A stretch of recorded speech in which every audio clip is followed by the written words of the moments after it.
जय गुरु जी संगत जी, कैसे हैं आप? अच्छे होंगे।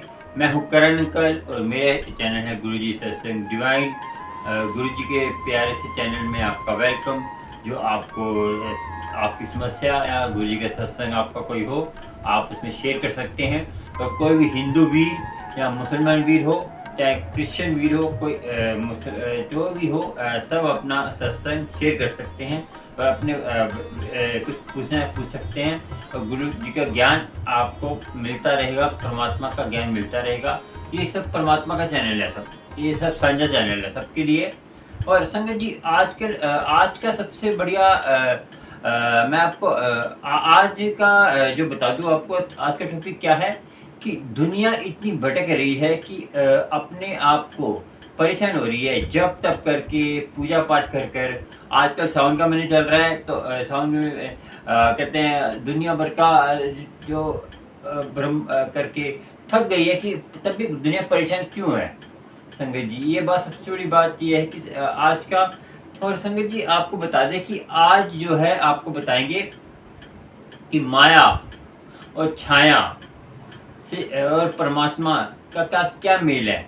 हम कौन सी गलती कर रहे हैं जो हम दुख पा रहे हैं, और दुख का कारण क्या है, और दुख का कारण क्या, हम किस कारणवश हम ये गलतियां कर रहे हैं, और हमने कौन सी गलती हमें नहीं करनी चाहिए।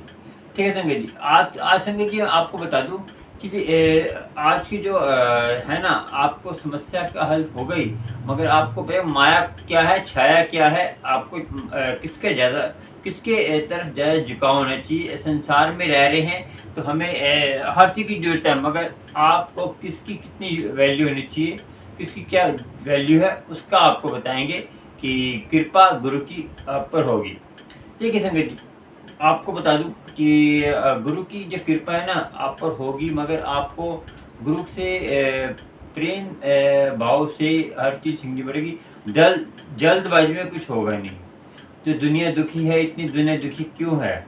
इतने सत्संग भी हो रहे हैं, इतने आप देखो कितने सत्संग लोग करवा रहे हैं, कितना। मैं आपको सबको बोलता हूँ कि सत्संग करते हैं, जितना पैसा ये सत्संग में लगा रहे हैं आप, कहीं 20-25 हज़ार से स्टार्टिंग डेकोरेशन हो जाती है। तो आपको वो जो है आपका घर में ये सत्संग आप ना संगत जी 20-25 जने बैठ के भी कर सकते हैं। और ज़्यादा मैं बताऊँ आजकल सत्संग क्या होता है।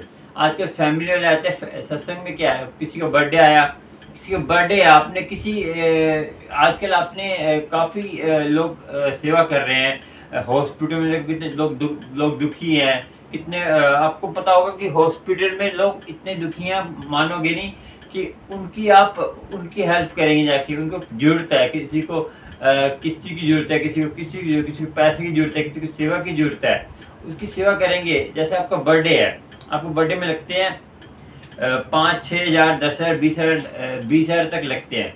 आप थोड़ा बहुत एंजॉय करिए। जैसे मानते हैं हम बर्थडे, मगर आप घर में बैठ के एंजॉय करिए। वही आप 15-20 हज़ार उनको दे देंगे।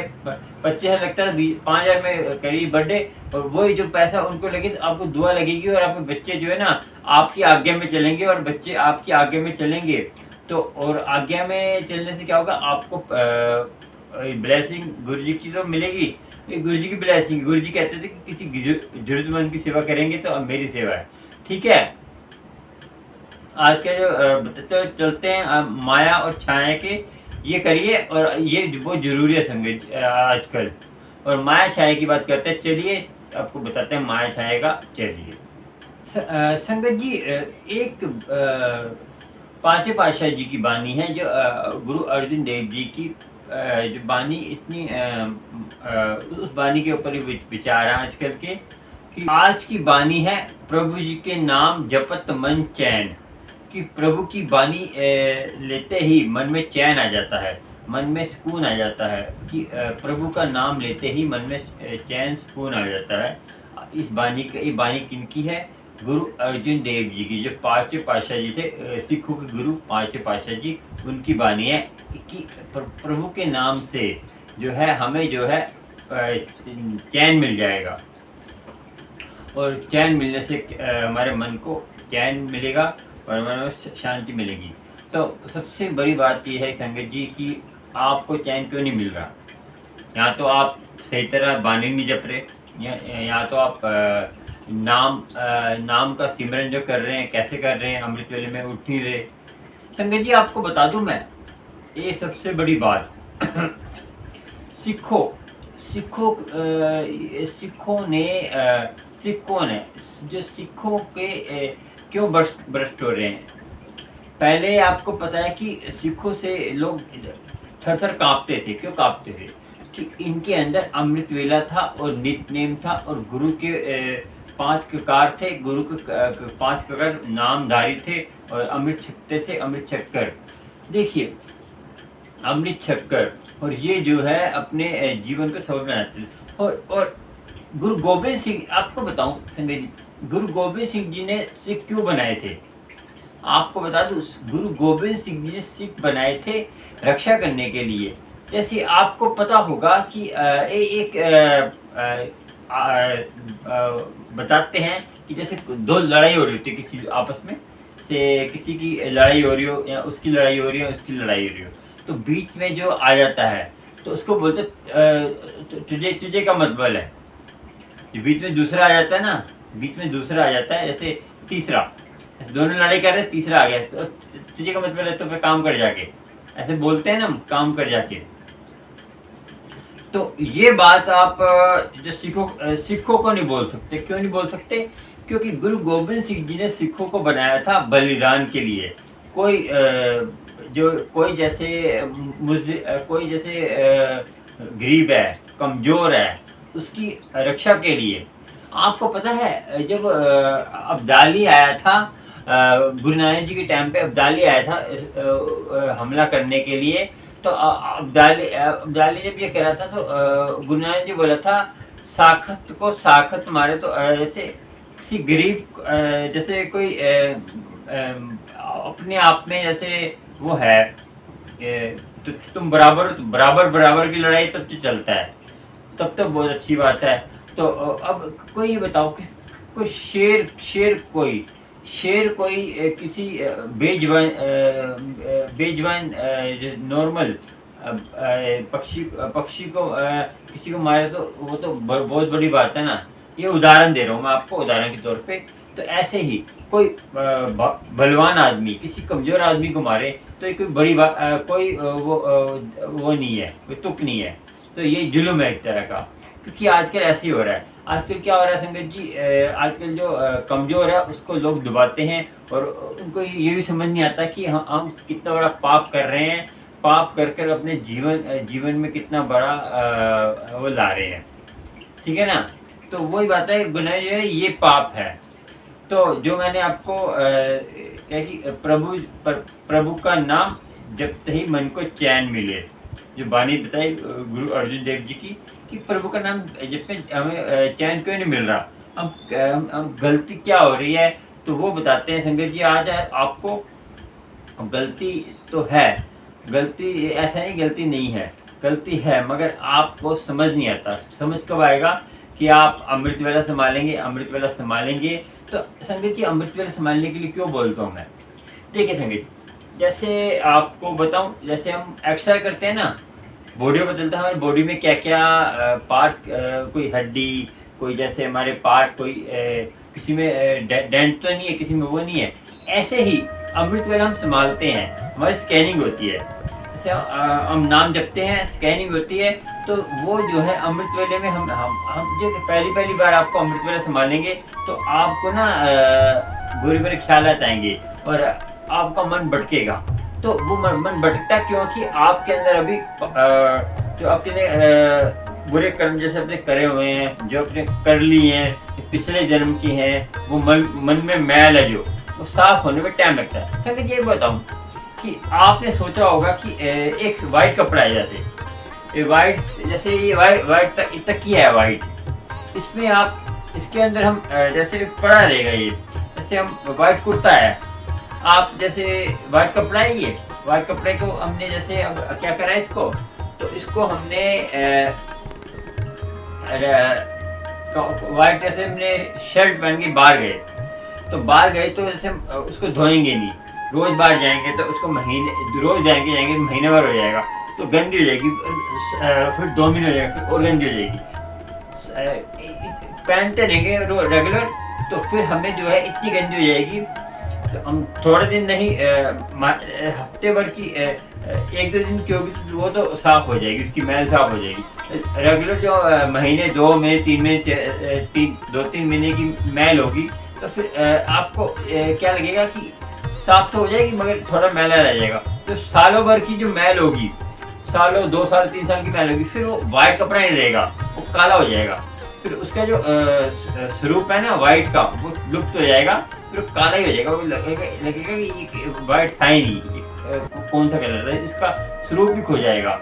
तो हमारा क्या होता है कि हम जैसे जन्मों जन्मों की हमारी मैल होती है, तो हमारा जो है हमारी जो शुद्ध आत्मा है, जो परमात्मा से हम आए हुए हैं, तो हमारा वो जो है ना स्वरूप खो जाता है। कैसे कि हमने जन्म जन्म से हम पाप करते आ रहे हमें कोई सच्चा गुरु नहीं मिला, हमने अमृतवाला नहीं संभाला। अमृतवाला संभालने से आपके मन के पाप साफ होते हैं, सेवा करने से भी। सेवा करें, नाम जप के, तो नाम तो हर जगह लेना पड़ेगा आपको। नाम जप की सेवा करेंगे आप, सेवा करेंगे तो आपको सारे कष्ट दूर होंगे आपके, और सारे कष्ट दूर होंगे तो उससे ही सारे आपका कल्याण होगा। कल्याण ऐसे ही होता है संगत जी। आप सोचेंगे कि कल्याण आपका फ्री में, देखो फ्री में तो आपको मौत भी नहीं आती। या आप सुन जाए कि आपको संगत जी बताऊं मैं कि आपको अब लंगर खाने जाते हैं कहीं पे तो वहाँ भी लाइन लगानी पड़ती है, धूप में तपना पड़ता है। मैंने एक जगह गया था, वहाँ लंगर बढ़ रहा था तो वहाँ लंबी लाइन लगी थी, धूप में बेचारे तप रहे थे। तपने के बाद उनको लंगर मिला, तो वो भी फ्री में नहीं मिला संगत जी। आपका शरीर का खून जलकर आपको मिला, वो फ्री में कैसे मिल गया? कहने की बात है कि लंगर देखो संगत जी, लंगर जो खाते हैं ना, लंगर ज्यादातर जो गुरुद्वारे में जाए तो वो तो अलग बात है कि अपने प्रसाद मिलता है। प्रसाद नहीं, एक बार लें वो तो प्रसाद है। आप जो बार बार प्रसाद लेते हैं ना, वो प्रसाद नहीं होता, वो तो फिर आपका जहर बन जाता है। जैसे आप गुरुद्वारे गए, जैसे आपको प्रसाद मिला, जितना मिला मना मत करिए, जितना मिला गुरुद्वारे में प्रसाद मिला मना मत करिए। उसके बाद आप अपने आप मांगेंगे, वो जहर होता है। क्यों? कि वो गुरु की आज्ञा नहीं होती। कि गुरुद्वारे का प्रसाद जितना कम खाएं उतना बढ़िया है। कम मतलब कि जो मिल गया वो खाइए, मगर ज़्यादा मांगिए मत, लालच मत करिए। लोभ करना ही सबसे बड़ी बात है। और मैं बता दूं जैसे ऐसे कभी कभी किसी फंक्शन होता है, बाहर जो प्रसाद मिलता है, और जो फंक्शन में मिलता है, जो लोग लंगर लगाते हैं, उसमें आपने कोशिश करनी है कि जितना गरीब लोग हों उनको ज़्यादा मिले, क्योंकि उनके लिए ही लंगर होता है वो। देखो ये बातें कहने की है, वो गरीबों के लिए, गरीब खाते हैं, वो दुआ देते हैं। हम तो पेट भरा, हम क्या दुआ देंगे? देखिए हमारा जब पेट भरा होगा, जब मटके में पानी भरा होगा, अब ये बताइए, मटका पानी भरा हुआ है, मटके में पानी भरा हुआ, उसमें पानी डालते रहेंगे, पानी बाहर गिरता रहेगा ना, फायदा कोई डालने का? हमारा पेट जब प्रसन्न है तो हम लंगर खाते रहेंगे। हम बाहर हैं, वो अलग बात है कि आपके पैसे नहीं है, आपके पास मजबूरी है, कोई आपके दूर हैं, आप जैसे कहीं फंस गए हैं, आप पे पैसे नहीं है, तो आप जैसे लंगर के लगा हुआ खा ले, तब तो सही है। तब तो जरूरतमंद, गरीब नहीं, जरूरतमंद, मैं बताऊँ, गरीब भी मैंने गलत बोल दिया, जरूरतमंद, जिसको जरूरत है।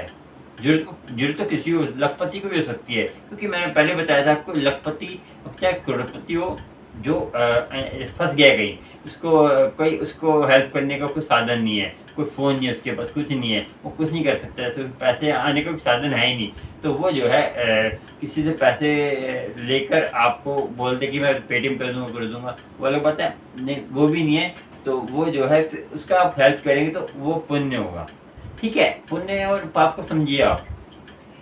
किसी पेट भरे को दोगे तो कोई फायदा नहीं है।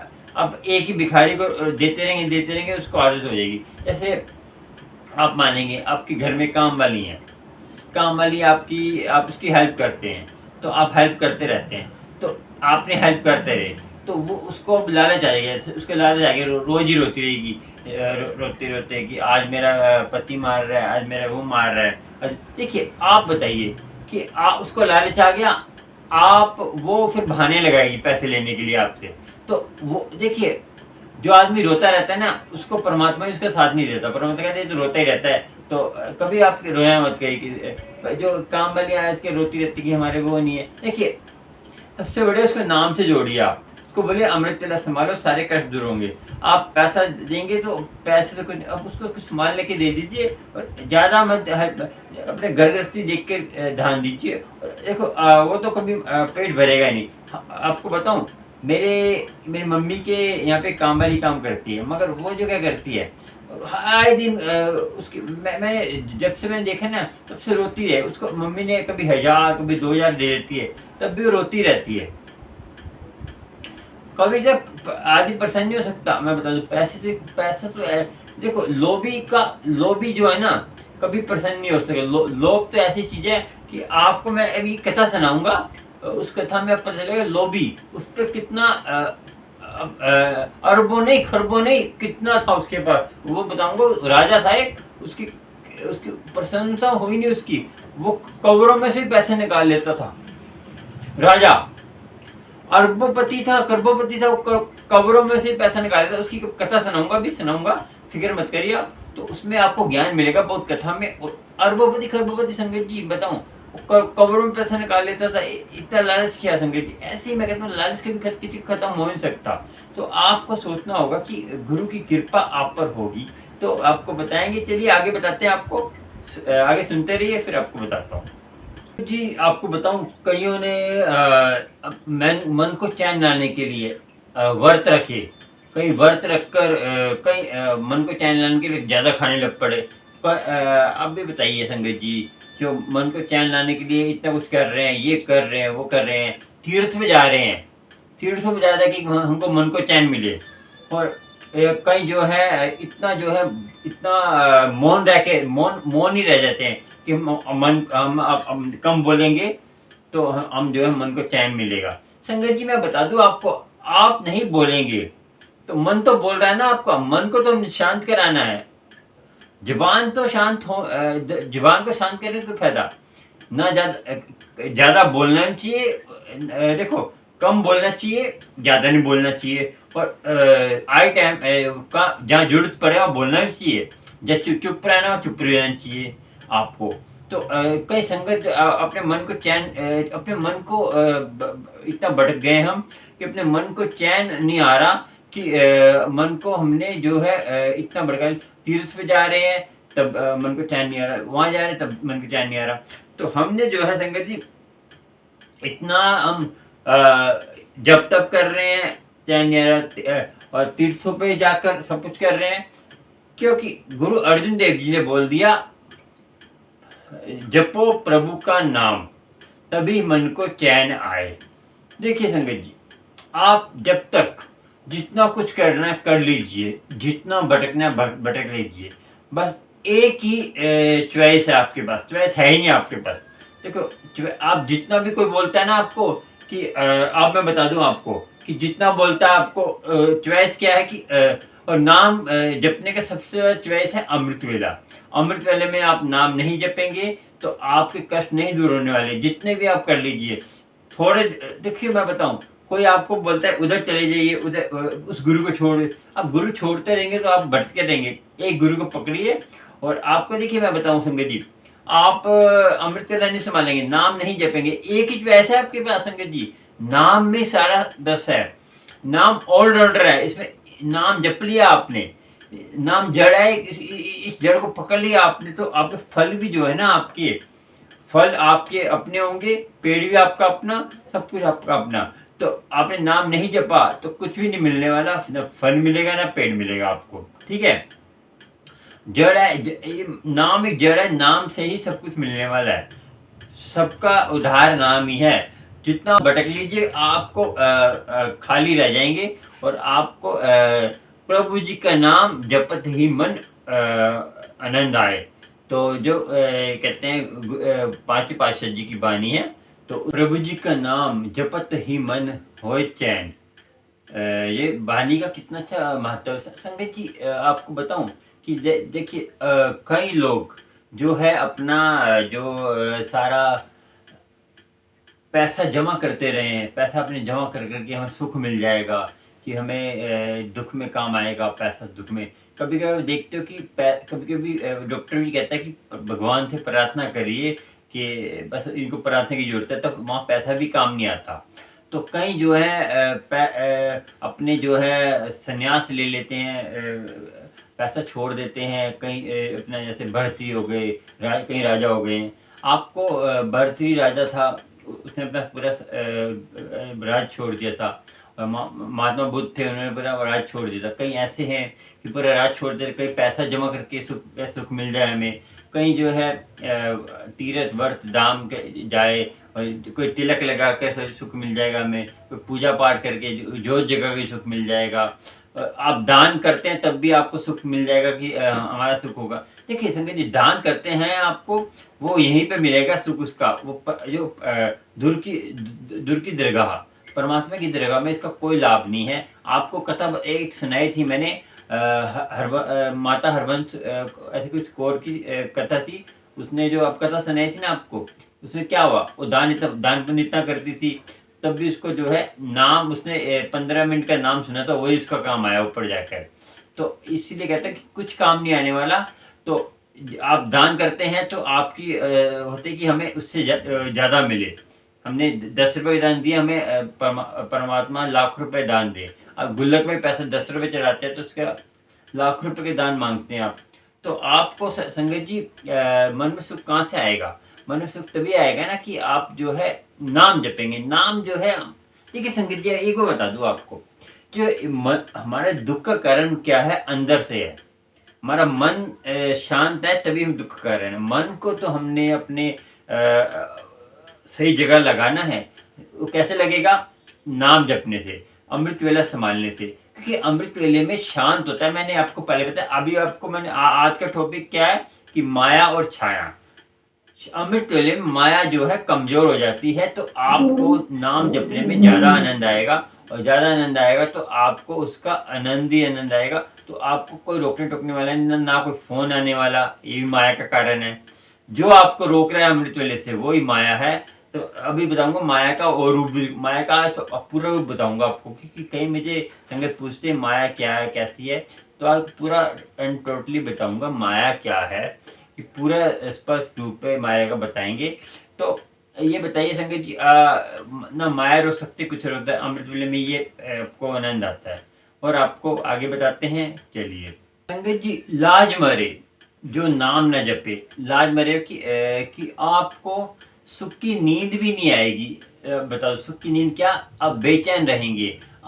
बेचैन रहेंगे तो आप सुख की नींद सो रहे हैं, अभी सुख की नींद सो रहे हैं, आप सोचे नाम जप रहे, तो आपके पिछले जन्म के कोई कर्म होंगे कि आपने पिछले जन्म में नाम जपा होगा, वो आपको मिल रहा है। आप ये सोच रहे हैं कि हाँ हम कहीं इतने नाम में जपते सुख खा रहे हैं, ऐश कर रहे हैं, तो इतना उनका नाम हो रहा है, इतना वो पिछले जन्म के उनके कर्म है संगत जी। देखिए आप बता दूं, जिससे आप इस जन्म में अच्छे कर्म करते हैं तो आपको जो नाम जप रहे हैं तो आपको अगले जन्म में वो उसका फल मिलता है। तो इस जन्म में मिलेगा, अगले जन्म में मिलेगा। क्योंकि जितना आप ज्यादा नाम जपेंगे उतना ही ज्यादा आपको उसका फल मिलेगा। देखिए संगत, अब आप जो सुखी हैं वो नाम नहीं जप रहे, तो वो अपना वो घाटे में जा रहे हैं। क्योंकि आपको पता होगा कि एक आंटी का भी एक छोटी सी कहानी थोड़ी बहुत याद आ रही है मुझे, कि एक घर में एक बहू बोलती, हम तो बासा खाते हैं, किसी को बोल रही थी। तो उसके ससुर कहते, तुम बासा को कह रही है, हमारी बेइज्जती करी घर में। वो कह रही बासा मतलब कि हम पिछले जन्म के हमारे जो कमाया हुआ धन है, पिछले जन्म का कर्म है, वो खा रहे हैं। इस जन्म में तो हम कुछ कर ही नहीं रहे। क्योंकि ये आपको कहानी कथा है, पूरी सुननी है तो बताएंगे। चलिए आपको बताएंगे आगे। कथा सही है, ये कथा मुझे याद है कि वो कुछ सुनाऊंगा, बहुत अच्छी ज्ञान देने वाली कथा है। पहले आपको कथा सुनाएंगे जो राजा की कथा है। पहले देखिए, हम पिछले जन्म का खा रहे हैं, हमारा जो अगले जन्म का हम कमा रहे हैं। पिछले जन्म खा रहे हैं, अगले जन्म कमा रहे हैं, ठीक है। हम कमाएंगे नहीं तो फिर अगले जन्म कैसे खाएंगे? आप ये संगत जी बताइए, आप जैसे बाहर की बात करते हैं, जैसे आप कमाई नहीं करेंगे तो आपके पास पैसे पड़े हैं, आप खाते रहेंगे, खत्म तो होंगे ना वो। तो जितने भी हो कभी तो कभी खत्म होंगे ना। हमारे पिछले जन्म कर्म जो खत्म हो जाएंगे तो वो ऑटोमेटिक, जिसके ज़्यादा होते हैं ज़्यादा चलते हैं, देखिए आप अभी देखिए न्यूज़ में कितना आया है कि उसका ये हो गया, उसका इतने बड़े गैम्बलर थे वो पहले छुप के साँस ले रहे थे। कोई कारण होता संगत जी, वजह होती। ना हम कुछ कर सकते हैं, ना आप कुछ कर सकते हैं। वो कारण फिर वो ऐसी उसको पलटी मारता है, फिर वो रोता है। तो इसीलिए कहते हैं कि जो है, हम जो पिछले जन्म का जो नाम नहीं जपेगा ना, उसको नींद भी नहीं आएगी, वो भटकता रहेगा। आपने देखा होगा कि लोग नींद की गोलियाँ खा-खा के दवाइयाँ खा-खा के इतनी और नींद की गोली खा के नींद आती है उनको। और क्यों आती है कि उन्होंने किसी का दिल दुखाया होगा, नाम नहीं जप रहे, तो जो नाम नहीं जपेगा तो कहीं न कहीं तो जाएँगे ना। तो ये बहुत बड़ी बात है संगत जी, ये आपको नाम नहीं जपेंगे तो आपके सारे कष्ट आपके ऊपर आएँगे। ये सोचना होगा आपको कि गुरु की कृपा आप पर ऐसे नहीं होगी। समझिए, सोचिए पहले, ठीक है? आप जितने मर्ज़ी महारथी पैसे वाले हो जाएँ, तो आपको नींद नहीं आएगी। जितना पैसा हो जाएगा तब भी नींद नहीं आएगी। क्यों नहीं आती? कि वो जो है उसमें नाम नहीं है। नाम आपने नाम लिया होता तो ये हमें हमारे अंदर के सुख होते हैं ना, उससे कोई हमें बाहर की चीज़ का कोई मतलब नहीं। हम अमीर हो, गरीब हो, तो गरीब भी होंगे तो भी सुखी होंगे, अमीर होंगे तो भी सुखी होंगे। नाम नहीं लेंगे तो दुखी होंगे। नाम ले रहे हैं आप, चाहे गरीब हो, चाहे अमीर हो, सब सुखी होंगे। क्योंकि नाम ही मेन है। आपने देखा होगा कि गरीब भी दुखी है, पिछली वीडियो में बताया था, अमीर भी दुखी है। क्यों है? उसका नाम नहीं लिया उसने। तो नाम ही सब कुछ है, नाम के सब कुछ है। भूखिया भूख ना मिटे ना। देखिए, जितना मर्ज़ी कर लीजिए आपको जितना जोड़ लीजिए, जोड़-जोड़ के तब भी आप दुखी रहेंगे जब तक नाम नहीं जपेंगे। नाम से बगैर तो कुछ नहीं होने वाला। तो आप जो है बेचैन ही रहेंगे, बेचैन कुछ आप फिर आपका कुछ नहीं हो सकता। देखिए, प्रभु की मानेंगे सब कुछ मिलेगा। मैं जो कहता हूँ वो गुरबानी से ही कहता हूँ, तो गुरबानी की है, मेरा कुछ नहीं अपना, और गुरु की बानी है, गुरु की कृपा से ही सब कुछ कहता हूँ। और अमृत वेले की बात तो आपको इसलिए कहता हूँ कि अमृत वेले में जल्दी जाने लगता है, तो आपको करना नहीं पड़ेगा, अपना होगा आपसे, धीरे-धीरे होगा। स्टार्टिंग में आप उठेंगे, दिक्कत आएगी, मगर वो अपने आप देखिए। अमृत वेले में क्या होता है कि संगत जी, आपको अपने आप ही आपको किसी से पूछने की ज़रूरत नहीं है, अपने आप को नाम जपना आ जाएगा। आप ये पूछते हैं कि कैसे नाम जपना है, कैसे नहीं जपना, तो आपको किसी से पूछने की ज़रूरत ही नहीं है, अपने आप ही आपको स्टेप बाय स्टेप। जैसे आप कहते हैं ना, जैसे खाके होते हैं, खाकों में पानी डालते हैं, जैसे ट्रे में ट्रे होती है ना, पानी डालते हैं, उसमें बर्फ़ के गोले बन जाते हैं, गोले बर्फ़ निकालते हैं तो गोले अलग निकलते हैं। तो खाके बने होते हैं ना, खाका पूरा बना होता है, उसमें आप पानी डालते हैं, ट्रे में गोले बन जाते हैं। ऐसे ही अमृत वेला है। अमृत वेले में नाम जपेंगे, आपको कुछ करने की ज़रूरत, आँखें बंद करके बैठिए, गुरु मैं आपके लिए बैठा हूँ और आप ही मुझे नाम जपवाइए। तो अपने आप ही आपको जो आपका नाम मेन जो आपका नाम है, एक नाम जपना है, एक ही वक़्त पे जपना है, एक ही जगह हो तो ठीक है, नहीं हो जगह बदलते तो कोई बात नहीं। तो एक जगह में बताने पहले बताया था कि वो जगह चार्ज हो जाती है, आपको जो भी बैठेगा ना आपका घर का, वो उसका मन भी शुद्ध हो जाएगा। क्योंकि आप महीने, 2 महीने, 3 महीने, 5-6 महीने जपते रहेंगे, साल भर जपते हुए हैं, तो आपको जगह चार्ज हो जाती है, आपको उसमें जो है एनर्जी आती है अपने आप ही। तो आपको गुरु की कृपा आप पे ज़रूर होगी। तो इसीलिए कहता हूँ कि एक जगह हो तो ज़्यादातर हो सके, कहीं जाते हैं तो वहाँ भी जप ली कोई। मेन ये है कि एक वक़्त और एक ही नाम जपना बहुत ज़रूरी है, तो आपको उससे जो है फ़ायदा हो जाएगा। तो इसीलिए मैं कहता हूँ नाम की महिमा और माया और छाया की बात करते हैं, फिर बताता हूँ आपको, ठीक है? चलिए। संगत जी, आपको एक ऐतिहासिक कथा सुनाते हैं, जो ये कथा आपको बहुत ज्ञान देने वाली है और आपकी समस्या दूर करेगी। तो एक संगत जी, राजा हुआ है एक गुरु नानक जी के टाइम का, जो गुरु नानक जी की साखी है ये। तो इसमें साखी में बहुत ज्ञान देने वाला है, क्योंकि हमें जहाँ ज्ञान मिलता है ना, हमें ले लेना चाहिए। तो उसका जो है इस साखी में आपको पता चलेगा कि माया जोड़ के भी क्या होता है, तब भी मन तृप्त नहीं होता। तो संगत जी, उन पे जो है कितनी माया थी उसके पास? 40 गंज, 40 गंज माया थी। 40 गंज माया कितने थे पता है आपको? पहाड़ों के पहाड़। जो आपने देखो बड़े-बड़े पहाड़ होते हैं ना, उससे बड़े पहाड़। ये समझ लीजिए आप, जैसे एक अब तीर चला रहे हैं, तीर चला रहे हैं। पहले ज़माने में तीर जो चला था बहुत दूर तक तीर जाता था। वो तीर आपने एक उत्तर, एक दक्षिण, एक पूर्व, पश्चिम तक तीर चला दिया। तीर चलाया और एक ऊपर तीर चलाया आपने। ऊपर तीर चलाया जहाँ तक वो तीर जा रहा है, पूरब तक, पश्चिम तक, उत्तर तक, दक्षिण तक तीर जा रहा है ना, पूरा तीर जहाँ जहाँ चला गया वो ऊपर ऊपर तीर चलाया। उतना बड़ा 40 एक गंज होता है वो, एक गंज एक तीर चलाया ऊपर आपने, एक पूरब, एक पश्चिम, पूरब, पश्चिम, उत्तर, दक्षिण तीर चलाया तो, और एक ऊपर तीर चलाया, वो एक गंज होता है, एक गंज। उस पे था 40 गंज माया, 40 दौलत थी, तब भी उसका मन तृप्त नहीं हुआ राजे का। और राजा कौन था, और इसकी कथा आपको सुनाते हैं। और ये राजे की कथा सुनेंगे आपको पता चलेगा। चलिए सुनाते हैं कथा इसकी। चलिए, ये राजा हुआ है ऐतिहासिक टाइम का। इसने जब इतनी दौलत इकट्ठी कर ली, इतनी दौलत इकट्ठी करने के बाद भी देखिए तृष्णा, इतनी तृष्णा इसकी मिटी नहीं। तो देखिए इसने तब भी पूछा कि ये क्या करता है, लूटमार करता था, लूटमार जैसे हम तो प्रजा की सेवा करते नहीं, लूटमार करता था। हर किसी के घर में लूटमार करके सारा एक एक एक चवन्नी तक इसने किसी को छोड़ ही नहीं थी। तो सबके इसने जो है सब कुछ सबका ले लिया था।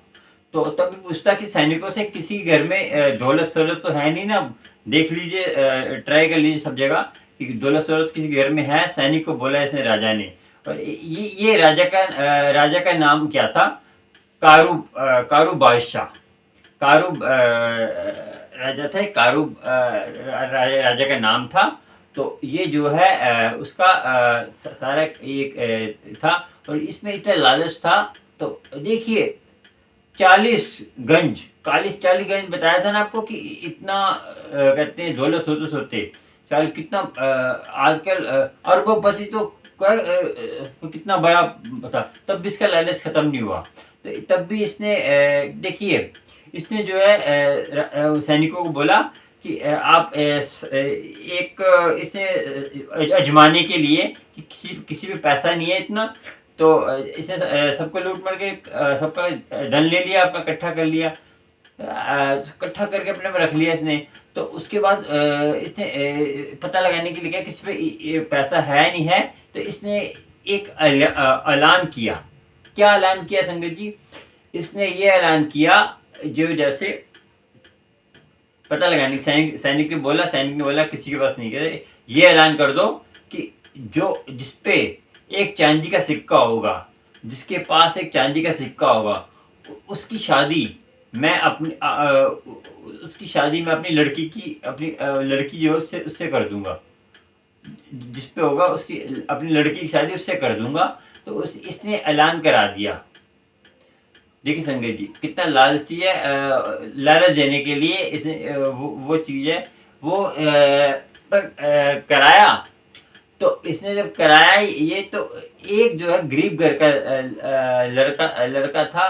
तो उसने जो है ना अपनी माँ बाप को पूछा कि कोई चांदी का सिक्का आप पे है? अगर नहीं है हमारे पास। तो राजा ने कुछ छोड़ा ही नहीं हमारे पास, सब कुछ सबका ले लिया, लूट मार कर लिए। तो संगत जी पहले के टाइम पे क्या करते, किसी की मृत्यु हो जाती थी, उसके मुंह में चांदी का सिक्का लगाते थे और उसको दफना देते थे। तो उसकी माँ ने बोला कि मैंने तुम्हारे पिताजी के मुंह में चांदी का सिक्का लगाया था जब दफनाया था, तो तुझे ज़्यादा ज़रूरत है तो वो सिक्का निकाल के तो कवर से राजा के पास लेके जा सकता है। तो उसने बताया कि ऐसी बात है। तो उसने क्या करा, वो कवर खोदी और उसमें से सिक्का निकाल कर वो जो है राजा के पास सिक्का लेके चला गया और सोचने लगा मेरी शादी होगी, मेरे बच्चे होंगे। तो राजा के पास लेके गया तो उसने बोला ये लीजिए सिक्का, राजा जी मेरे पास है, मेरी कराओ शादी। तो वो राजा हैरान हो गया। तो राजा ने सारी कब्रें खुदवा दी संगत जी। देखिए इतना नीच काम करा उसने, सारी कब्रें खुदवा के उसमें से भी सारे सिक्के निकलवा दिए चांदी के। इतना लालची, इतना लोभी राजा। और आप सोचिए कितना लोभी राजा, इतना लालची राजा हुआ है, तो उसका क्या हाल हुआ आगे बताते हैं आपको। फिर इसको जो है शुद्ध की बुद्धि नहीं रही, इसको ज्ञान कैसे मिला, इसको कैसे कैसे ज्ञान मिला, आपको बताते हैं। चलिए आगे। सिर्फ लड़के को, गरीब लड़के को लालच था कि उसको रानी मिल जाएगी, और राजा को लालच था कि उसको कहते हैं किसी पे सिक्का होगा, और लालची था, वो तृष्णा के मारा हुआ था तो उसको ही मिल जाएगा। तो तृष्णा का मारा हुआ कितना लालची आदमी का क्या हाल होता है, उसको इसको कैसे गुरु नानक जी ने सीधे रास्ते पे डाला, आपको ये आगे पता चलेगा। वो अपनी माँ से लड़ पड़ा था, कहते हैं वो रानी से शादी करने के लिए, क्योंकि राजा ने बोला था कि सिक्का जो जिस पे चांदी का सिक्का होगा उससे मैं शादी करा दूंगा किसी की भी। तो उसको पता चला कि एक चांदी का सिक्का मिलेगा तो मैं राजा मेरी शादी करा देगा। तो वो राजा के पास सिक्का लेके गया, मगर राजा ने उसे जो है शादी नहीं कराई उसकी, उसको उल्टा जो है भगा दिया, क्योंकि वो तो देखना चाहता था कि किस पे सिक्का है। तो ये लालच आदमी को डुबो देता है। गुरु नानक जी ध्यान लगा के बैठे थे, उन्होंने बोला, ध्यान लगा के बैठे थे तो गुरु नानक जी को तरस आया। तो गुरु नानक जी ने क्या करा, गुरु नानक जी ने तरस आकर इस पे दया कर कर इसके इसके नगरी में जाने का सोचा। ठीक है, नगरी में जाने का सोचा तो बोला मर्दाने से, करतार का हुक्म आ गया है, कोई भटका हुआ है, कोई राजा भटका हुआ है, उसको समझाने जाना है। तारू बादशाह उसको जो है मेरे वो जो है भटका हुआ लालची है, उसको समझाने जाना है, उसको शुद्ध की उसको बताना है कि क्या जीवन है। तो उसको जो है चलो मर्दानिया चल। तो वो पहुंच गए। इसका जो बाग था बहुत बड़ा संगत जी, बाग के गेट के बाहर एक पेड़ था। बताऊं, बाग की गेट के बाहर एक पेड़ था। संगत जी आपको बताऊं, जब भी कोई किसी को उधार करने जाता है संगत जी, यहाँ तो शहर गांव के बाहर बैठते थे गुरु नानक जी, और किसी के घर के बाहर जैसे वो सीधा घर के अंदर नहीं जाते थे। आजकल संत जो असली संत होगा ना, तो वो जो है एक वहीं बैठते थे। मैं काफ़ी साखियाँ आपने सुनी होंगी कि गुरु नानक जी पेड़ के नीचे बैठते थे, या बैठ के अपनी करते थे भजन बंदगी, ये उनका वो था। तो वहाँ बैठ गए। तो उन्होंने जो है गुरु नानक जी ने तो ये वाले धुन देखिए, उन्होंने तार तार छेड़, मर्दाना तार छेड़। तार छेड़ना कौन था, क्या क्या गाते थे वो, क्या करते थे, कौन सा मर्दाना गाते थे तब जब ये बोलते थे ना गुरु नानक जी तार छेड़, क्योंकि उनको तरस आ गया उस पर। तो उन्होंने बोला तार छेड़। तो कौन था कौन था गाते बताते चलिए। वो कहते थे, बोल मर्दानिया सत करतार, बोल मर्दानिया सत करतार, सत करतार बोल सत करतार, सत करतार बोल सत करतार, बोल मर्दानिया सत करतार, बोल मर्दानिया सत करतार, सत करतार सत करतार, सत करतार सत करतार, बोल मर्दानिया सत करतार, बोल मर्दानिया सत करतार, सत करतार सत करतार। तो सत्कारतार गुरु का ये जप के तो गुरु ने समाप्ति करी। समाप्ति कर कर फिर उन्होंने बोला वाहिगुरु का नाम अरदास अपना करा। तो उसके बाद उन्होंने बोला मर्दानी जी को कि जाके तुम अपना जो है उनको बोलो, जो बाहर बैठे हैं सैनिक जो हैं उनको बोलो कि नानक आया है, नानक निरंकारी आया है, राजा को जाके बोले। तो वो कहते हैं उनको बोला, सैनिक जाके बोला राजा को, कालू राजा को बोला कि एक संत आए हैं, वो आपको एक नानक निरंकारी फकीर आए हैं।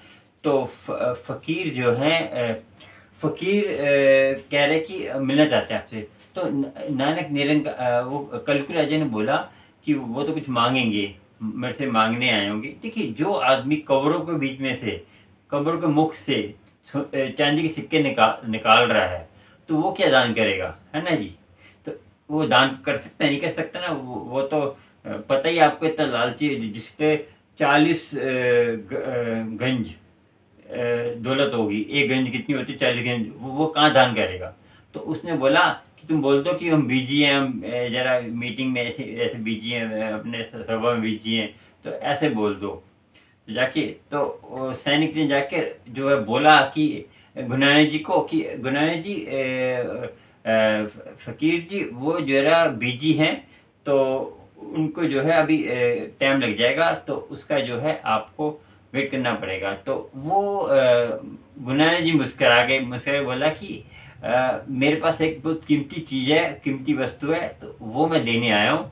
तो वो कहते हैं वो उनको बोलो जाके कि वो देनी है मैंने कीमती वस्तु। तो वो जाकर फिर जब सैनिक गए दोबारा राजा के पास, तो फिर क्या हुआ जी कल को राजा जो है सुनकर एकदम बाहर आया, कुछ देने आए हैं।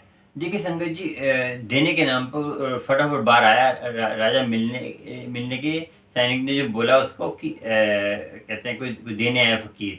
तो देखिए 40 गंज का इतना लालची, इतना वो, देखिए लालच कभी खत्म नहीं होता संगत जी। लालच खत्म क्यों नहीं होता? कि लालच इतना हमारा भरा हुआ है कि हमारे अंदर कि हम जब तक नाम नहीं होगा ना, वो नाम नहीं लेंगे। तो तृष्णा कभी खत्म नहीं होने वाली, चाहे वासना की तृष्णा हो, चाहे कोई भी काम करो, लोभ अहंकार वासना हो, चाहे कोई भी तृष्णा हो, उसके अंदर जितना हम डालते रहेंगे, जितना वासना भोगेंगे, जितना हम दौलत को भोगेंगे, जितना दौलत के पीछे भागेंगे, जितना दौलत लेंगे, उतनी हमारी वासना बढ़ेगी।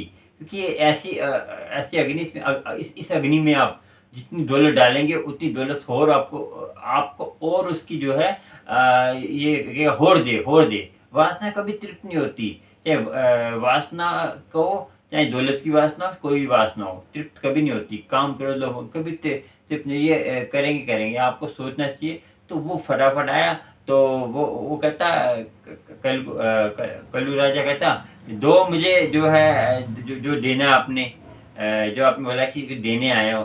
तो राजा ने बोला, तो फिर गुनानी जी ने क्या बोला, कालू बादशाह को गुनानी जी ने क्या बोला कि मेरे पास एक ना बहुत कीमती चीज़ है, ये जो है सुई है एक। सुई को जो है ये पारस की सुई है, ये पारस की सुई जैसे लोहे को छूते ही वो सोना बन जाता है। तो सारा कुछ बहुत कीमती सुई है।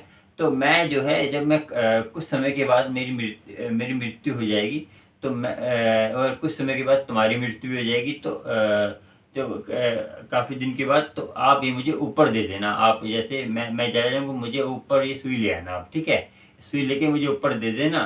तो ये सुई तो सारे मैं सारे काम काज ऊपर ही करूँगा, इसके ऐसे ऊपर बहुत काम आएगी ये सुई। तो कारू बादशाह को इन्होंने बोला राजा को कि ये सुई मुझे दे देनी है, अपनी कीमती सुई रख लीजिए आप, ये पारस की है, इसको जैसे छुएंगे वो सोने की बन जाएगी। तारू बादशाह को आ गया लालच, तो उसने तो लालच आया, उसके बाद क्या हुआ बताते हैं आपको।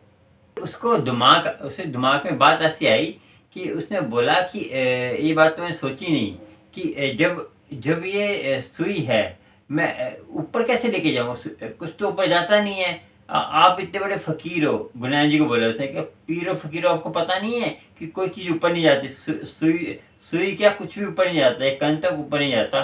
तो आपको इतना आपके अंदर विचार नहीं है कि सुई कैसे जाएगी? आप मुझे सुई दे रहे हो, मैं ऊपर कैसे लेके आऊँगा उस सुई को? तो गुनाह जी को बोला। तो फिर गुनाह जी ने क्या बोला बताते हैं आपको। गुनाह जी ने बोला, जो 40 गंज इतनी दौलत लेके बैठा हुआ है, वो तेरे ऊपर जाएगी? तो कालू बादशाह को बोला, तो ऊपर जाएगी ये सारी? तो वो सोच कर हैरान हो गया, उसके कपाट खुल गए।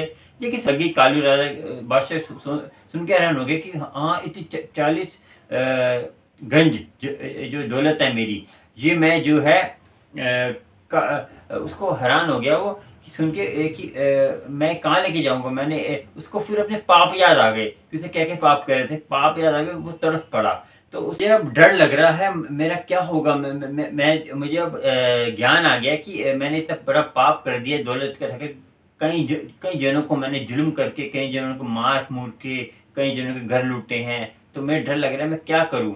क्या करूँ, मेरे ऐसा क्या करूँ मैं? उसने गुरु नानक जी के आगे गुरु नानक जी के उसने आगे हाथ जोड़ दी, क्योंकि वो साक्षात परमात्मा तो थे गुरु नानक जी, कि परमात्मा के अंश परमात्मा तो परमात्मा का उन्होंने हाथ जोड़े कि मैं क्या करूँ, मैं ऐसा क्या करूँ जो मैं पाप दूँ? तो गुरु नानक जी ने बोला कि ऊपर वाला बख्शनहार है, ऊपर वाला बख्श देगा, तो सारा दौलत जो है अपनी जो है बाँट दे गरीबों में। क्योंकि देखिए जो पाप की दौलत होती, चोरी की दौलत होगी, पूरी बाँटेंगे तभी आपका पवित्र होगा। पीछे बताया था पिछली कथा में कि जो चोरी करते हैं तो अपने पश्चाताप करना है, तो पूरा चोरी का माल आपको बाँटना पड़ेगा। एक कण भी नहीं रखना अपने पास, तभी आपको पछतावा उसका जो है उसका फल जो है, जो आपका जो हो उसका माफ़ी मिलेगी, नहीं तो आपको माफ़ी नहीं मिलेगी, बता दिया मैंने। तो आपको पूरा तो इसीलिए उन्होंने बोला, गुरु नानक जी ने, पूरा बाँट दे तभी तू अपने उससे होगा। तो ये उन्होंने बोला। फिर क्या हुआ राजा के साथ बताते हैं। कह रहे जितनी भी दौलत है तू सारी दौलत गरीबों में बाँट दे। संगत जी उन्होंने बोला सारी दौलत गरीबों में बाँट दे, सारी दौलत बाँट दे तभी तेरे पाप का अंत होगा, और नाम जप तू, नाम की उसने जो है सारी दौलत गरीबों में बाँट दी। ठीक है, गरीबों में बाँट दी। तो फिर उससे बोला कि दौलत गरीबों में बाँट दी, तो उसका जो है सारा जी उसको सबसे बड़ी बात है, गुरु नानक जी थे वो। गुरु नानक जी तो अच्छे-अच्छों के सवालों के जवाब, उन पे हर तरह का हर तरह के किसको क्या देना है, किसी को चमत्कार से समझाना है कि देखो चमत्कार तब अपने लिए चमत्कार करते हैं ना, वो कैर होता है, वो बुरा होता है, कैर होता है वो। मगर किसी को समझाने के लिए, किसी को परमात्मा से जोड़ने के लिए चमत्कार कर रहे हैं, वो सही होता है। आप समझा करें, चमत्कार किसी को दिखाते हैं तो परमात्मा से जोड़ रहे, तब तो चमत्कार सही है। मगर आप किसी को तोड़ रहे हैं, वो चमत्कार नहीं है, वो आपको परमात्मा से जोड़ने के लिए चमत्कार होता है, सही, ठीक है। तो परमात्मा गुरु नानक जी हर हर तरह का जवाब था। तो उनकी उनकी वाणी में तो परमात्मा खुद बैठे होते, तो उनकी बात कैसे दिमाग में ऐसे लगेगी। तो राजा के जी उसने सब कुछ बांट दिया, सब कुछ कर दिया। तो गुरु नानक जी के सामने वो हाथ जोड़ के बैठ गया कि गुरु नानक जी मुझे अपने साथ ही ले जाओ। तो कह रहा है कि ऐसे नहीं, तुम्हें ऐसे नहीं लेके जाएंगे, तुझे कुछ देना होगा। तो राजा सोचा कि क्या देना, पता नहीं। राजा ने पूछा क्या दूं? कह रहे तन मन धन में से कुछ दे। तो कह रहे कि तुम तन ले लो मेरा। तो कह तन तेरा कहाँ है? ये साथ लेके आया था, साथ जो कितने लेके जाएगा तू, तन तो यहीं रह जाएगा। तो साथ लेके आया था, साथ कहते हैं लेके जाएगा, तन तेरा नहीं है, तन तो किसी का नहीं है। तो कह धन ले लो। कह धन तो तेरे पिछले भी जो तेरे पिछले तेरे दादा परदादा हुए हैं, वो भी जो है, राजा को बोला, कालू राजा को, पिछले दादा परदादा वो भी धन तो उनका भी नहीं हो, वो भी कहाँ रहे, वो तो चले गए। वो भी धन धन ना धन तेरा धन भी तेरा नहीं है। तो ये बोला उनने, धन ले लो, धन भी तेरा नहीं, कुछ नहीं तेरा, क्या देगा तू? तो कह रहे मैं क्या दूँ? उसने बोला मैं क्या दूँ? तो गुरु नानक जी ने बोला ये मैं ही दे दे मुझे। तो कह रहे चलो मैं तुम्हें दी मैंने। तो कह रहे मैं दी, जा तू राज कर। तो ये समझ के कर कि मैं प्रजा की सेवा कर रहा हूँ, और परमात्मा की ये सारी वस्तुएं उसका अहंकार नहीं करना अपना, कहते हैं इसमें अपना इसकी पूजा, अपना नाम जप और नाम जपवा और प्रजा की सेवा कर। जी गुरु नानक जी बोला कि तुम मेरा मेरा सेवक बनकर प्रजा की सेवा कर। वो कहता कि मैं तो हूँ ही नहीं। तो मैं आपको मैं दे दी, तो मैं कहाँ हूँ? कर मैं तूने मैं मार दी ना, तू मैं नहीं है, तू मेरा सेवक है। तो मैं सेवक समझकर ये सारी जो है सेवा कर, सेवक समझकर। उसने बोला कि मैं तो हूँ ही नहीं। उसने राजा ने बोला मैं तो हूँ ही नहीं। तो कह रहे मैं नहीं हूँ, तुम अब तुम मेरा सेवक है, सेवक समझ के राज कर। तुम सोचिए सेवा कर रहा हूँ मैं, ये राज नहीं कर रहा। और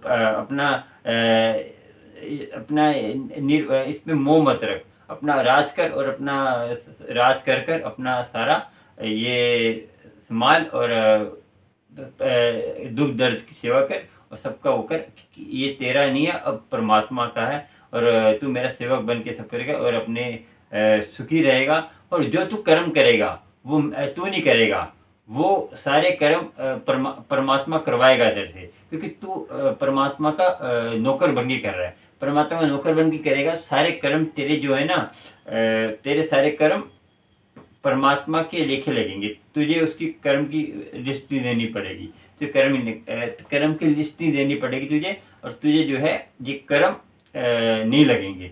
वो परमात्मा तेरे से करा रहा है, ये सोचियो, क्योंकि तूने बोल दिया कि मैं परमात्मा का नौकर हूँ, तो तूने बोल ही दिया परमात्मा नौकर हूँ, तो परमात्मा कर रहा है, तू कौन कर रहा है।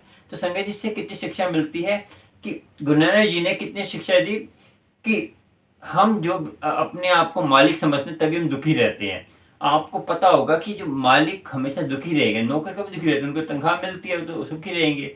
तो हमेशा आप कोई भी काम करें, संसार में आए सोच के करें कि हम आए संसार में और अपना कर्म करना है, हमने कर्म करके ही सारा सृष्टि में रहना है। आपको ये सोचना होगा, तभी आप सुखी रहेंगे, और आप सुखी रहने का सबसे महामूल मंत्र है ये।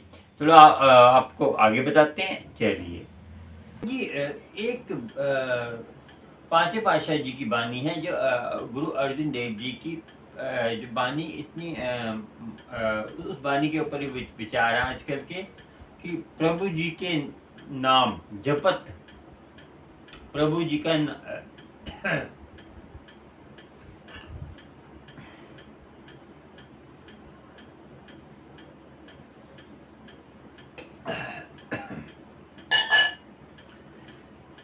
संगत जी, आज की बानी है प्रभु जी के नाम जपत मन चैन, कि प्रभु की बानी लेते ही मन में चैन आ जाता है, मन में सुकून आ जाता है, कि प्रभु का नाम लेते ही मन में चैन सुकून आ जाता है। इस बानी का, ये बानी किनकी है? गुरु अर्जुन देव जी की, जो पांचवें पातशाह जी थे, सिखों के गुरु पांचवें पातशाह जी, उनकी बानी है कि प्रभु के नाम से जो है हमें जो है चैन मिल जाएगा, और चैन मिलने से हमारे मन को चैन मिलेगा और हमारे में शांति मिलेगी। तो सबसे बड़ी बात यह है संगत जी कि आपको चैन क्यों नहीं मिल रहा? यहाँ तो आप सही तरह बानी नहीं जप रहे, यहाँ तो आप नाम का सिमरन जो कर रहे हैं, कैसे कर रहे हैं, अमृत वेले में उठ नहीं रहे। संगत जी, आपको बता दूं मैं, ये सबसे बड़ी बात सिखों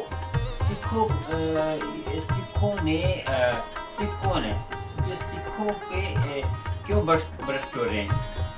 पहले आपको पता है कि सिखों से लोग थर कांपते थे। क्यों कांपते थे? कि इनके अंदर अमृत वेला था और नित्य नेम था, और गुरु के 5 प्रकार थे, गुरु के 5 प्रकार नामधारी थे, और अमृत छकते थे, अमृत छक्कर। देखिए, अमृत छक्कर, और ये जो है अपने जीवन को समझ में आती है। और गुरु गोबिंद सिंह, आपको बताऊं संगत जी, गुरु गोबिंद सिंह जी ने सिख क्यों बनाए थे? आपको बता दूं, गुरु गोबिंद सिंह जी ने सिख बनाए थे रक्षा करने के लिए। जैसे आपको पता होगा कि बताते हैं कि जैसे 2 लड़ाई हो रही थी किसी आपस में, किसी की लड़ाई हो रही हो, या उसकी लड़ाई हो रही हो, उसकी लड़ाई हो रही हो, तो बीच में जो आ जाता है तो उसको बोलते तुझे का मतलब है। बीच में दूसरा आ जाता है ना, बीच में दूसरा आ जाता है, जैसे तीसरा, दोनों लड़ाई कर रहे हैं, तीसरा आ गया तो तुझे का मतलब है तो फिर काम कर जाके, ऐसे बोलते हैं ना, काम कर जाके। तो ये बात आप जो सिखों को नहीं बोल सकते। क्यों नहीं बोल सकते? क्योंकि गुरु गोबिंद सिंह जी ने सिखों को बनाया था बलिदान के लिए। कोई जैसे गरीब है, कमजोर है, उसकी रक्षा के लिए। आपको पता है, जब अब्दाली आया था, गुरु नानक जी के टाइम पे अब्दाली आया था हमला करने के लिए, तो अब्दाली जब ये कह रहा था तो गुरु नानक जी बोला था, साखत को साखत मारे। तो जैसे गरीब, जैसे कोई अपने आप में जैसे वो है, तो तुम बराबर की लड़ाई तब से चलता है, तब तो बहुत अच्छी बात है। तो अब कोई ये बताओ कि कोई शेर कोई किसी बेजुबान नॉर्मल पक्षी पक्षी को किसी को मारे तो वो तो बहुत बड़ी बात है ना। ये उदाहरण दे रहा हूँ मैं आपको, उदाहरण के तौर पे। तो ऐसे ही कोई बलवान आदमी किसी कमज़ोर आदमी को मारे तो ये कोई बड़ी बात कोई वो नहीं है, कोई तुक नहीं है। तो ये जुल्म है एक तरह का, क्योंकि आजकल ऐसे ही हो रहा है। आजकल क्या हो रहा है संगत जी, आजकल जो कमज़ोर है उसको लोग दबाते हैं और उनको ये भी समझ नहीं आता कि हम कितना बड़ा पाप कर रहे हैं, पाप कर कर अपने जीवन में कितना बड़ा वो ला रहे हैं। ठीक है ना। तो वही बात है, गुनाह जो है ये पाप है। तो जो मैंने आपको प्रभु का नाम जपते ही मन को चैन मिले, जो बानी बताई गुरु अर्जुन देव जी की, कि प्रभु का नाम जपते हमें चैन क्यों नहीं मिल रहा, हम गलती क्या हो रही है। तो वो बताते हैं संगत जी। आज आपको गलती तो है, गलती ऐसा नहीं गलती नहीं है, गलती है, मगर आपको समझ नहीं आता। समझ कब आएगा कि आप अमृत वेला संभालेंगे, अमृत वेला संभालेंगे। तो संगत जी अमृत वेला संभालने के लिए क्यों बोलता हूँ मैं, ठीक है संगत। जैसे आपको बताऊँ, जैसे हम एक्सरसाइज करते हैं ना, बॉडी बदलता है, हमारी बॉडी में क्या क्या पार्ट, कोई हड्डी, कोई जैसे हमारे पार्ट, कोई किसी में डेंट तो नहीं है, किसी में वो नहीं है। ऐसे ही अमृत वेला हम संभालते हैं, हमारी स्कैनिंग होती है, हम नाम जपते हैं, स्कैनिंग होती है। तो वो जो है अमृत वेले में हम जब पहली बार आपको अमृत वेला संभालेंगे तो आपको ना बुरे बुरे ख्यालात आएंगे और आपका मन भटकेगा। तो वो मन भटकता क्योंकि आपके अंदर अभी जो आपने बुरे कर्म जैसे अपने करे हुए हैं, जो आपने कर लिए हैं, पिछले जन्म की हैं, वो मन में मैल है। जो हमारे संस्कार ही हमें पिछले जन्म के जन्म देते हैं। जैसे आपके कर्म होंगे, जैसे अच्छे घर में आपके जैसे अच्छे कर्म होंगे तो आपको किसी रिच घर में जन्म देंगे, बुरे कर्म होंगे तो किसी बुरे घर में जन्मेंगे। जो दरिद्रता होगी, जो गरीब होगा, जो महताज होगा रोटी से, तो आपके कर्मों के हिसाब से जन्म होता है। संगत जी एक आपको कथा सुनाता हूँ, उससे पता चलेगा आपको कि कर्म क्या होते हैं। संगत जी एक कथा है कि एक अमीर घर का एक था, कोठी बहुत बड़ी थी, वो अमीर घर में रहता था। एक उसके नीचे एक मोची की दुकान थी।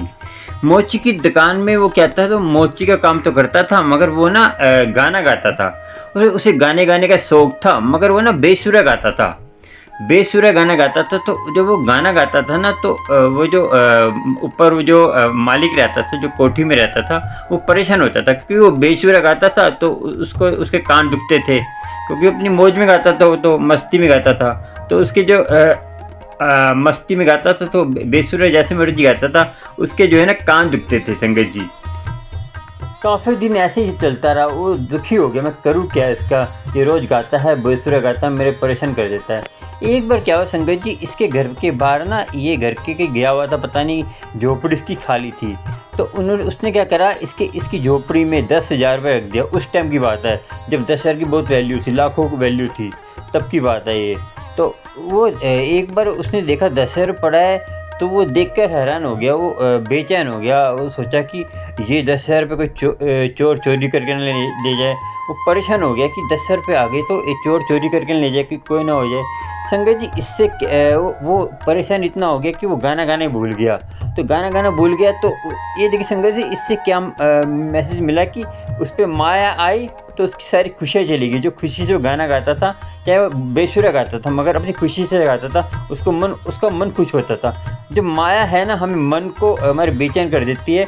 इसी से ही फ़ायदा हो कि माया आती है तो हमारे अंदर बेचैनी आती है। तो उसने जो है फिर बड़ा बैंड ले लिया, तो बड़े बैंड में गाना चलाने लग पड़ा। तो आगे कॉमेडी की इसकी कथा है, तो आगे बताएंगे नहीं हम।